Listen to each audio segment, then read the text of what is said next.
তোমার 14 গোষ্ঠীকে আমি জেলের ভাত খাওয়াবো। তাও ভালো, তোমার হাতের রান্না খেতে হবে না। তুমি আমার রান্না নিয়ে কথা তোমার বলো। রান্না বিষ। আমার রান্না বিষ। Stop and move. না, তোমার বাপ দিয়েছে। খবরদার, বাবা তুলে কথা বলবে না। আলবাত বলবো, হাজারবার বলবো। বেশি বল। অসহ্য।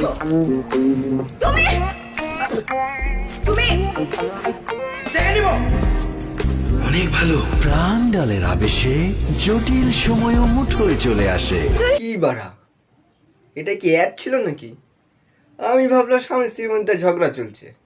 এই রকম অ্যাড একমাত্র, সরি বাংলাদেশ ফ্রেন্ড, এটা আমাকে বলতেই হবে, এই রকম একমাত্র বাংলাদেশটাই পারে। আমাকে একটু এই স্ক্রিপ্ট রাইটারের সাথে দেখা করতে হবে। দেখা করে আমি জিজ্ঞেস করবো, একটাই প্রশ্নই করবো আমি, যে আপনি যে এই স্ক্রিপ্টটা লিখেছেন, আপনি কি গাঁজা খেয়ে লিখেছেন নাকি স্ক্রিপ্টটা? এই রকম অ্যাড কে বানায়?